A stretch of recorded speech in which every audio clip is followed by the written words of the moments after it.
my main objective is Pulsechain. So one of the posts that I did the other day was I said, do you think Ethereum hit its all-time high because it was a genius smart contract? Partly, sure, but it's what was created within it that really made it grow. It actually all flows back into Ethereum. So when all these VCs do these pump and dumps, where do they put their money? They put it back into Ethereum. And then there's a new contract that comes along, a new project. That Ethereum goes into the new project. It pumps, then that goes back into the Ethereum. And this is what is pumping the price upwards. So Pulsechain therefore needs the same thing. So would Pulsechain be any different? The chain actually, people is, again, they're saying it's dead. The fear is there, but it's not. It's full of life. ATROPA is the most fascinating thing happening in Pulsechain at the moment. So I want to also just play this little clip by the verse. So I got this little clip from his YouTube the other day. So if you want to learn more about ATROPA, I strongly recommend going to the verse and subscribing to that channel. So I'm just going to play a bit of this video here just to give a little bit of context to start to wrap your mind around what's actually going on here. Which is jumping into pDAI. pDAI is going to be the safest one. It's not going to be the one to screw you over. pDAI and then ATROPA. If ATROPA fails, pDAI fails. If pDAI fails, ATROPA fails.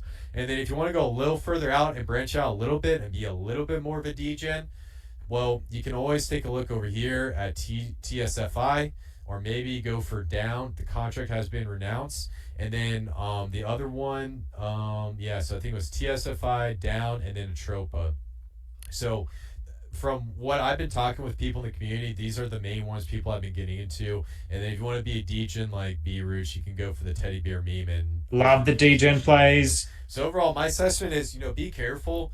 I do like to get into some of these tokens, but I go under the expectation that I'm going to lose it all. This is like gambling. This is like me going to Las Vegas, going to a slot machine, putting in $100 and saying, all right, I'm going to pull this 100 times and then just let it go out. When you get into TSFI, ATROPA, pDAI, that's like playing poker or blackjack. You have a hand, and you can sit there and make plays, and you're a little bit more in control because the contracts for those tokens have been renounced, and there's less of a chance that you will get screwed over in the end. So really. Okay, so let's actually keep that in mind also towards the end of the episode when you start to think about what you actually want to start putting money in. So I have a strategy for myself based on this kind of information, which I've developed, my plan, which I've developed prior to this bull market, which I'll be implementing with the ATROPA ecosystem. Potentially how this upward, it could create this upward ratcheting effect. So this is Hart's law in motion. So something that Sonny, the detective, said the other day that I thought was just beautiful, that this ecosystem, this ATROPA idea, this concept is basically some mathematical geniuses. This is his masterpiece. And I just thought that was so beautiful because it's a mathematical equation, but the way that it's interacting with the world, it's like it's this symphony. And Sonny the detective always describes it as this wave, and it's all of these things. People are describing it in natural ways, in waves, growth patterns. Someone even today was talking about it being like a momentum ratchet, like how you have in cars. I think you call it a flywheel. There's all these different analogies for it, which I think are fantastic. So this Otemin, he did airdrops for it, right? So it's a fork of Bitcoin.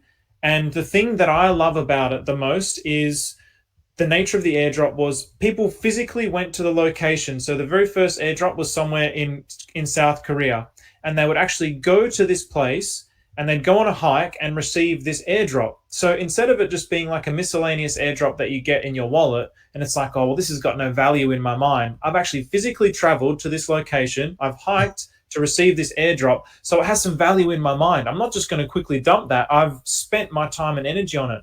And then they traveled around the world. So he did an airdrop in America. So there was some in LA, and then it ended in Australia. So it ended in a location near Brisbane. And so that's how I found out about it. So I went along and I got some, and just seeing the atmosphere of enthusiasm from the people. And so some of those guys are in here now, which is really cool. I was surprised about that. Just seeing the atmosphere of the ground up movement behind it is what really excited me. But the thing that triggered it also in this conversation is what they're actually planning to do with it. So they've forked Bitcoin, and they want to actually to help grow the network. They're actually using the BTCMobick to expand the network. So it's like public goods. So what they're actually going to do is once it gets to a certain price, it becomes something that has a decent value. So they're going to go to companies. So for example, they're in talks already with some really big companies. So I'm just going to use Samsung as an example. They'll say they've set aside like a few million tokens of this forked Bitcoin to give to these companies. So that, and these companies are not allowed to sell it. So for example, let's say they give 1 million BTCMobick to Samsung. Now Samsung can say, all right, we're doing anytime you buy a Samsung TV, we'll give you 0.1 BTCMobick. So then already the network is growing like really fast. I mean, you look at the price there. It's not even on any exchanges yet. It's all traded peer to peer at the moment. So there's this real hype around it that I'm seeing that's getting me like really energized and excited. So they will give these tokens to the companies, and then these companies can use it for marketing. So people are going to go along, they'll buy a TV, they'll get the BTCMobick, they'll start to find out about BTCMobick, and then it's a win-win for Samsung. They've just received like free money to market with. So why are they going the meme coin formula? So again, in my old videos, I'm going to link it up here if you do want to have a look at it. So just to give you just quick background, so I'm an architect and I'm really interested in systems. I'm not really a meme coin chaser. I'm not really a meme coin guy, but I'm really fascinated with Pulsechain, and I'm fascinated with this idea of how to actually grow and try to understand it. Because at the end of the day, for me, it's all about bringing value to Pulsechain. That's what I love. And what's going to bring value to Pulsechain is what you can extract from the chain. This is what it actually comes down to. So this is what I'm actually interested in. It's all about bringing value to the chain and what you can take out of it. So this is the formula that I've come up with as to why I think this is going to be the premier meme coin. So it's on a new layer one, which is Pulsechain. So brand spanking new. We got Ethereum, for example, has so much competition with all the different memes. There's like hundreds, thousands being released all the time. Like there's so many, so there's so much competition. It is connected to the ATROPA ecosystem, which is a mystery narrative that is connected with pumpermentals. So the ATROPA ecosystem is an ecosystem of tokens that have been specifically designed in a way and liquidity bonded in a way that is designed to pump up the entire Pulsechain ecosystem and ATROPA ecosystem. So as Pulsechain goes up, the entire ATROPA ecosystem goes up, and they're all interconnected, that they're all pulling themselves up together, and it's all working together. So it's creating this forever floor with the hope that eventually there's going to be a floor that is not going to sell below. So we can always keep a certain amount of value that's liquidity bonded, locked away in liquidity pools, that's going to buffet the system and create a forever floor. This is like the dream of any meme coin, because meme coins, you see them go up and you see them just crash down. What we want to see is a forever floor. And we're seeing that with Teddy Bear. We're seeing that it didn't go all the way to zero. It actually survived, and it's actually on its way back up again. So this is all thanks to Pulsechain and the ATROPA ecosystem that it's connected to. Now, what else? We also have the fact that it's a memorable meme coin. So it's cute. It's a cute meme coin. So for example, it needs to be memorable and cute. It needs to be something that I can connect with. It needs to be something that I can resonate with, and that I think other people can also resonate with, because that's what memes are. It's just all about the culture. It's all about the connection. It's a cycle one meme coin. So unlike Shiba Inu, Dogecoin, Pepe, they've all been through a cycle one. This is a new cycle one coin. We're in the TikTok generation. We're chasing the newest thing all the time. Memes now, they won't last more than a few days. They go up, they go down, that's it, game over. We're in the TikTok generation. So we need something that's in a cycle one in order for it to have that opportunity to be the best performing asset of this particular cycle. We have big influencers behind it, big influencers shilling it. And today is evidence. So I mentioned this. Today is evidence that this is actually happening, that the big influencers shilling it is part of it. I mean, it's pretty obvious, but you also need to see that evidence. When Moon King goes on, Rand Nooner's crypto banter with over 1 million subscribers, it starts to go crazy, right? So this is what we actually need. It needs that as part of the formula. Otherwise, it's just a trash meme coin that's going to die straight away. It needs something that's going to keep it going, and that's the shillers, that's the big influencers. And it also needs a strong community. And this, from what I've seen, has the strongest community out of all the memes on Pulsechain. I mean, all the different telegrams, I'm just as a matter of observation, and in some cases, it has more than double Telegram users compared to other meme coins on Pulsechain. So this allows me to have high conviction. I have extreme conviction that this is going to be the number one meme coin on Pulsechain. That key mindset that I always try to have is I know nothing.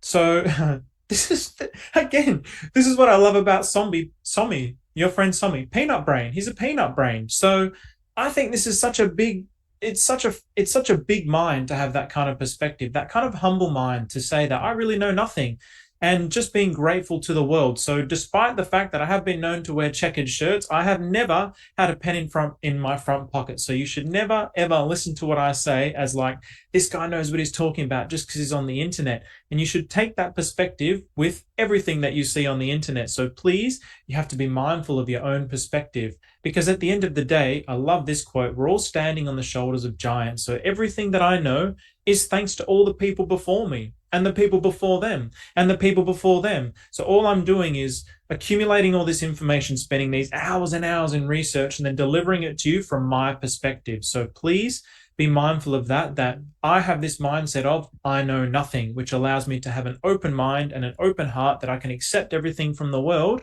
But also, I really need to be objective about how I deliver things. Okay, and this one I think is going to be very important because I get a sense that potentially in the future, this is something that I've seen Corey Costa talk about, and I really want to emphasize this. And it's not necessarily just to cover me; it's for your benefit. The only person that's responsible is you. You are responsible for your own mind. So don't ever trade based on what I'm telling you because I'm about mindset. And one of the most powerful mindsets you can have is to have this mindset that everything is my fault. Don't blame anyone. Don't blame the world. The victim mind, the egoic mind is one of the lowest forms of mind that you can have. I spent my life stuck in that mindset. And do you know how far I got in life? I got nowhere. Sure, I got an architecture degree. I ended up getting married and all those kind of things, but I was still very much useless. I was very diligent in my architecture degree, but really I was still, on reflection, I was useless. I was never really going to truly make it because I had this victim mindset and everything else is somebody else's fault.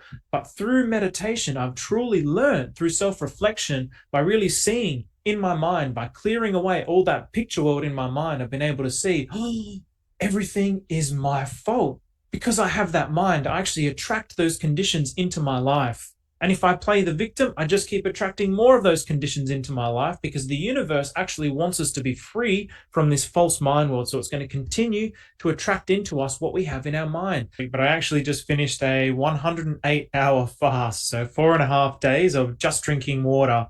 So I tell you what, fasting is phenomenal. The health benefits are phenomenal. So if you're interested in longevity, I really recommend fasting. It helps regenerate, or actually what it does is it cleans out dead cells. So those dead cells in your body are actually toxicating and killing the good cells. So as you stop eating, your body gets into a regeneration process where it cleans out those dead cells. So it's actually a really, really fascinating process. It eliminates a lot of visceral fat. So I lost a little bit of weight as well. And of course, some muscle mass, but that's no problem.